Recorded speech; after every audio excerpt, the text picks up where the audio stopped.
Mr. Larsen. Thank you, Mr. Chair. Commissioner Dye, according to the budget request, most of the rulemakings have been completed as part of the OSRA. Can you report on the progress of the remaining rulemakings?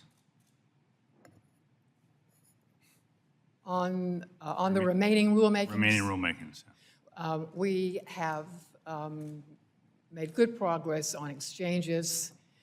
We have a couple things to check out before we can complete this registration process. And the remaining discrimination parts that were not addressed in the refusal to deal rule we've begun those as well. And do you have a timeline, a prospective timeline, a hopeful timeline? I would say as soon as we can turn our attention to it. Yeah. Related to that,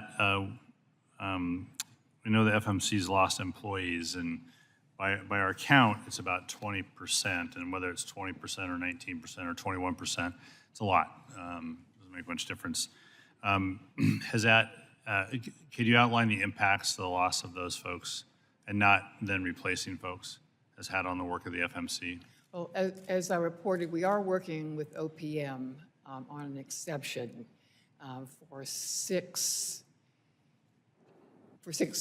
employees, not new hires, but to replace people who have left. Mm-hmm. We believe with those that we'll be in good shape. Yeah. And what is the do you sense there's progress on getting those new hires, getting them hired? That we want authority to hire those six to replace. I say we don't really consider those new hires because they're. I understand, and I'm not arguing that point. It's more about whether OPM is being helpful in very much moving that forward. Very much. Yeah. And are there people at OPM, enough people at OPM to help you do that? Do you feel like you're getting the service you need from OPM to get that done? They will grant us the exemption to hire. Of course, the head of agency, which my general counsel informs me that we have plenty of authority, the three of us, to make decisions and to operate. And we'd have to, of course, we'd have to oversee any hirings. Yeah, are you then looking at whether or not the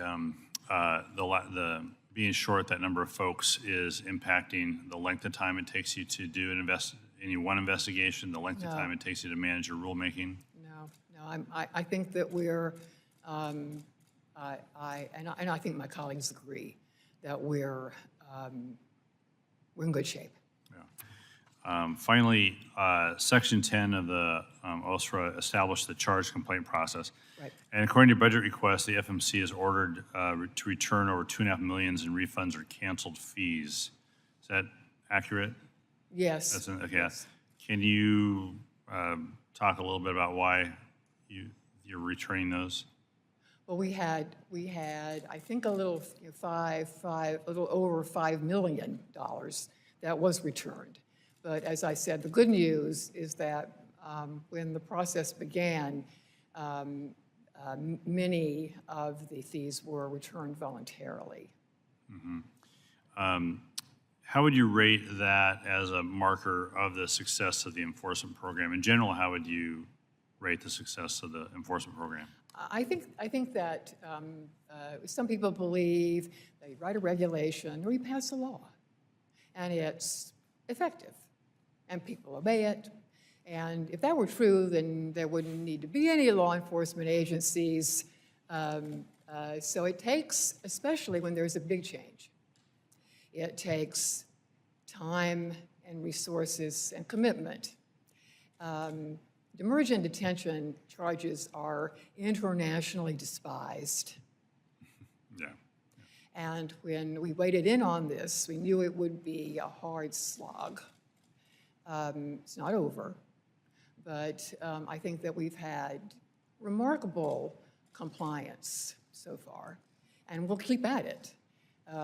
I honestly, I've said to my advisory committee, can't you think of a better way to get fluidity or encourage fluidity than these awful charges? There must be a better approach, because it's the clunky type of Thank you. service. I'm sure that, I'm sure one of the parents of OSRA 22 will have more questions. Mr. Garamendi will have more questions. I'll look forward to it. I'll yield back. Gentleman yields. Chair